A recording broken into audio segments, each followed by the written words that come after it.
મનુ મહારાજની પુત્રી પ્રસૂતિની કથા સમજા આવી અને એ પ્રસૂતિનું લગ્ન દક્ષ પ્રજાપતિ સાથે કરાયું અને દક્ષ પ્રજાપતિને ત્યાં 16 પુત્રીઓ થઈ. એમાંની એક સતી નામની પુત્રી શિવજીને પરણાવી. જે દક્ષ યજ્ઞ વિધ્વંસ થયો એની કથા બતાવી છે. દક્ષ જ્યારે યજ્ઞશાળામાં પધારે એટલે બધા ઊભા થઈને એનું સ્વાગત કરે. તો ત્યાં શિવજી પણ આવેલા, એટલે એને ખબર નહીં કે આવ્યા છે ને આપણે સ્વાગત કરવું પડશે. એટલે એ તો સમાધિમાં હતા, એને ખબર નહોતી કે સસરાજી એકચ્યુઅલી આવ્યા છે અને આપણે સન્માન કરવું જોઈએ, આવું કંઈ ખબર નહોતી. એટલે એ સમાધિમાં એ કઈ બોલે નહીં, સમાધિ હસ્ત. દક્ષએ કહ્યું કે બધા જ મારું સન્માન કરે ને આ કેમ મારો જમાઈ સન્માન ન કરે? આજથી મારા યજ્ઞમાં ભાગ નહીં, મારા યજ્ઞમાં આમંત્રણ નહીં, આજથી કંકોત્રી નહીં, બધું બંધ. અને એવા ગુસ્સામાં આવી ગયા દક્ષ પોતાના સ્થાન ઉપર જતા રહ્યા. પાછળથી દેવતાઓએ કહ્યું મહાદેવજીને કે તમારી સસરાજી આવું આવું આવું આવું આવું આવું કહી ગયા છે. કીધું તો એટલું હોય પણ પાછું સામે મસાલા ભેળવા હોય ને. હા, કારણ કે આપણું કામ બહુ એવું એમ હોય એટલું ને કરીએ બહુ મોટું. બહુ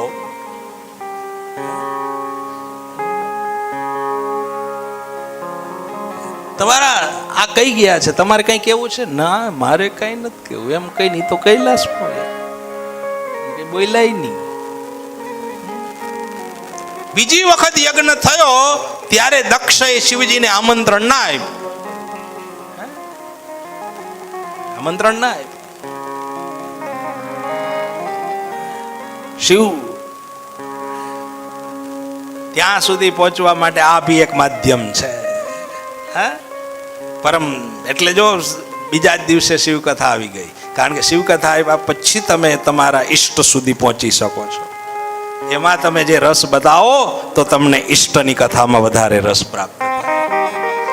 એટલે જ મને એમ લાગે છે કદાચ મહાપ્રભુજીએ પહેલા ચંપેશ્વર મહાદેવની સ્થાપના કરી છે. જો એને વાંધો નહોતો તો આપણને કોઈને વાંધો હોવો જોઈએ. તમે હજી વાંચજો કોક દી. બધે જે બોર્ડ લગાવ્યા છે રાયપુરથી અહીં સુધી પહોંચો એમાં, તો બધે એવા બોર્ડ લગાવ્યા છે ચંપેશ્વર મહાદેવ અને મહાપ્રભુજી જન્મસ્થળી જવાનો રસ્તો. એટલે કે મહાદેવ પહોંચ્યા પછી તમે ત્યાં જઈ શકો એનો આ રસ્તો. એટલે એ છે પરમ વૈષ્ણવ.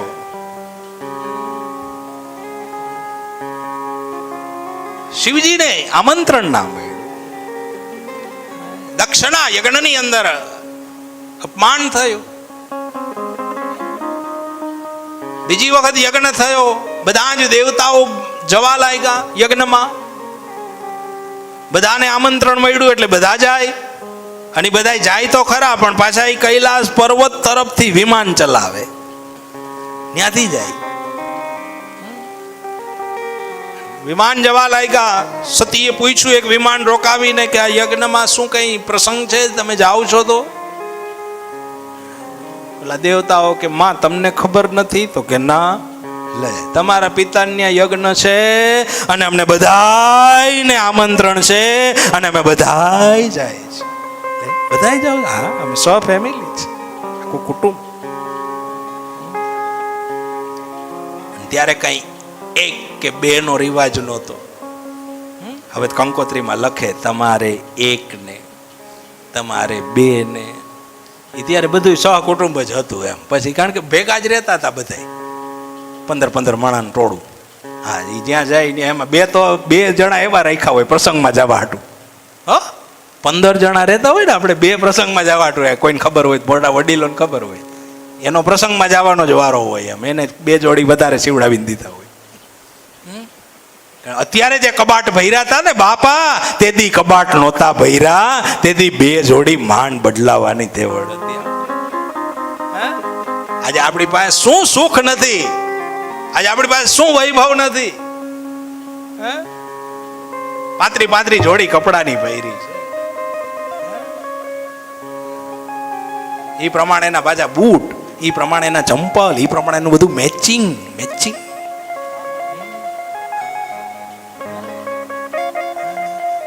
કપડા મેચિંગ કરવા, દરડા મેચિંગ કરવા. હા, હવે તો વરરાજા ને કન્યા બે મેચિંગ કપડા પહેરીને આવે, બે હરખા કપડા પહેરે. હો, પેલા એવું કઈ નહોતું. હવે એ નક્કી કર્યું હોય કે તારે કેવા તો કે મારે આવા ક્રીમ કલરના, તો તમે ક્રીમ કલરના પહેરજો. બે ક્રીમ કલરના પહેરીને આવે, બે લગ્ન કરે, કપડા મેચિંગ કરે, પણ મન મેચિંગ ન થાય ને ત્યાં સુધી બધું નકામ. મેચિંગ થવા, મેચ્યોરિટીનો અભાવ, એના કારણે મુશ્કેલીઓ વધી, પ્રોબ્લેમો વધ્યા, દુઃખ વધ્યા. આ મેચ્યોરિટીનો અભાવ.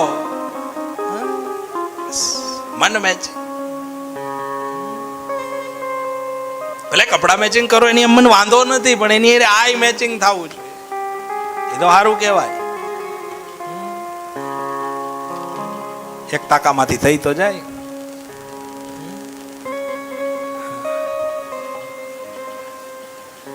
સતીને કહ્યું કે તમે અમે બધા જઈએ છીએ, તમારે નથી આવવાના. સતી તરત મૌન થઈ ગયા. મૌન થઈ અને આવ્યા શિવજી પાસે.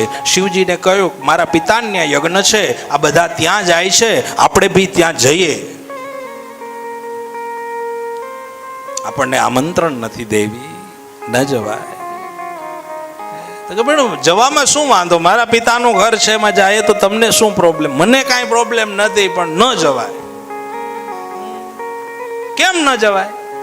પછી તો દાખલા દેવા માંડ્યા મનુસ્મૃતિના કે ભાઈ ત્યાં જવામાં કોઈ વાંધો નહીં, વગર આમંત્રણે જઈ શકાય. પિતાને ઘેર જવું હોય ને એમાં શું આમંત્રણની રાહ જોવો છો તમે? પાછા સમજો નહીં કાંઈ. બહુ ગુરુને ઘેર જવામાં આમંત્રણની રાહ જોવો છો તો કે નહીં. સત્સંગમાં જવામાં આમંત્રણની રાહ જોવો છો તો કે નહીં. તો પિતાને ઘેર જવામાં આમંત્રણની શું મહાદેવજી રાહ જોવો છો? ત્યાં જવું જોઈએ. શિવજી કે તમે જાઓ, પણ મને એટલી ખબર છે કે આ યજ્ઞનું પરિણામ સારું નથી. આવાસનો ઉમરો ત્યજી સતી યજ્ઞશાળામાં પધાર્યા, દક્ષના યજ્ઞમાં આવ્યા, અને જ્યાં જોયું બધા એનો તિરસ્કાર કરે. બધા તિરસ્કાર.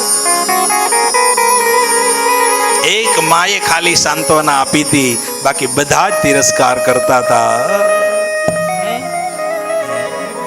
બહેનો તો વ્યંગ કરતી મળી કે કેમ તારા પતિ કઈ સુધરા કે હજી એમનેમ જ છે.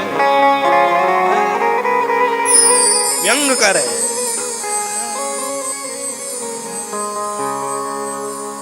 યજ્ઞમાં આવ્યા, સતીએ જોયું. યજ્ઞશાળામાં જ્યાં દ્રષ્ટિ કરી તો યજ્ઞશાળામાં શિવજીનું સ્થાપન નહોતું, એટલે સતી તરત જ રોષે ભરાયા. ઋષિઓને કહ્યું કે હે ઋષિઓ, મારા પિતાએ તમને વધારે દક્ષિણ આપી દીધી લાગે છે. ભૂલી ગયા બધું. જે યજ્ઞમાં શિવજી ન હોય એ યજ્ઞ યજ્ઞ જ ન કહેવાય. અને એવા ક્રોધાયમાન વચનો કેવા લાગ્યા તો શરીરમાંથી યોગ અગ્નિ કરી કો પ્રખારા, જળ જળ જળ જળ એવા અગ્નિ પ્રગટ કર્યો. ચારે બાજુ અગ્નિ પ્રગટ થયો. શિવજીને ખબર પડી, જટા બછાડી, અને એમાંથી વીરભદ્રને ઉત્પન્ન કર્યા. અને વીરભદ્ર આવી દક્ષના યજ્ઞને છિન્ન ભિન્ન કરવા લાગ્યા. દક્ષ લડવા જાય ત્યાં તો એનું મસ્તક કપાઈ ગયું.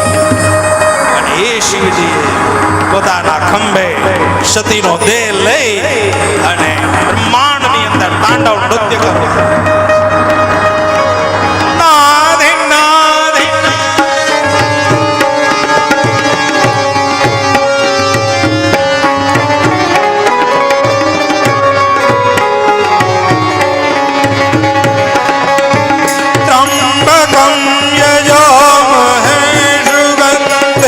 પુષ્ટિવર્ધન ઉર્વારુકમિવ બંધનો મૃત્યોર્મોક્ષ્યમામૃત.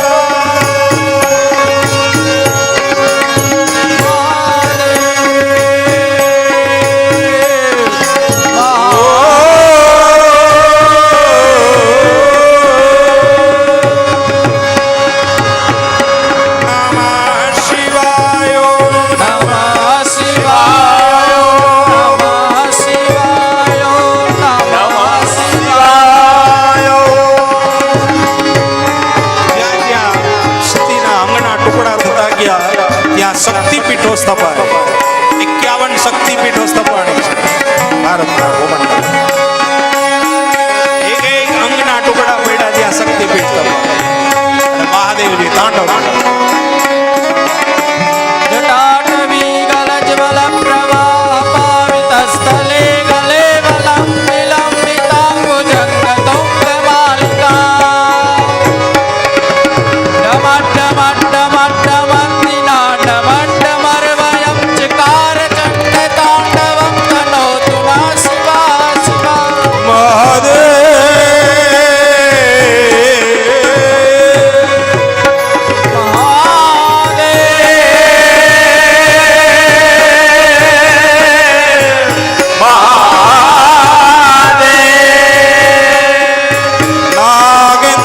નાગેન્દ્રહારાય ત્રિલોચનાય વૈષ્ણવાંકુરાગાય મહેશ્વરાય નિત્યાય શોધાય દિગંબરાય તસ્मै નકારાય નમઃ શિવાય નમઃ શિવાય નમઃ શિવાય નમઃ શિવાય નમઃ શિવાય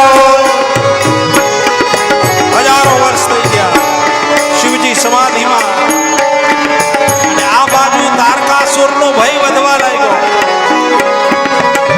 તારકાસુરનો ભય વધ્યો એટલે દેવતાઓ બ્રહ્માજી પાસે ગયા અને બ્રહ્માજી પાસે જઈ અને કહ્યું કે આ અસુરનો ઉદ્ધાર કેમ થશે ત્યારે બ્રહ્માજીએ કહ્યું કે આના માટે એક જ ઉપાય કે શિવજીના લગ્ન થાય અને એને ત્યાં કાર્તિકજીનો જન્મ થાય અને ઈ જ કાર્તિકજી આ તારકાસુરને મારી શકે સતી મરત હરિસનો વરુમાગા જન્મ જન્મ શિવ પદ અનુરાગા દેહી કારણિમ ગિરિ ગૃહ જાય જન્મી પાર્વતા તનુ પાઈ જન્મી પાર્વતી તે તનુ પાઈ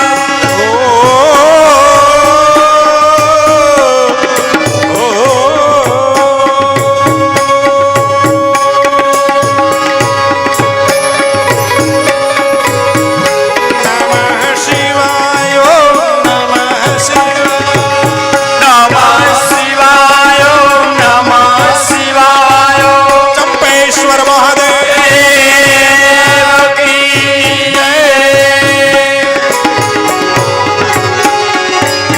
जब देव माँ शेन गृह जाई सकल सिद्धि संपत्ति दाचाई जहाँ तहाँ मोनि समाचार कीन अचित बास हिम बुध गिरि दीन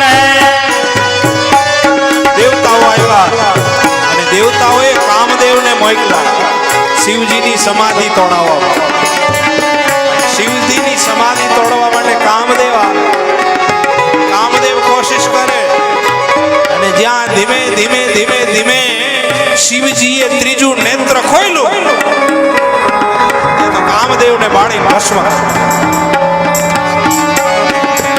રતિ કામદેવના પત્ની રતિ આવ્યા રડતા રડતા શિવજી પાસે શિવજીને કહ્યું ક્ષમામાં કરો કેમ તો કે મારા પતિ બળીને ભસ્મ થઈ ગયા હવે ક્યારે મળશે ત્યારે શિવજીએ કહ્યું કે યદુવંશમાં કૃષ્ણ અવતાર લેશે અને યદુવંશમાં કૃષ્ણ અવતાર લેશે ને એના પુત્રના રૂપમાં તને તારો પતિ પ્રાપ્ત થશે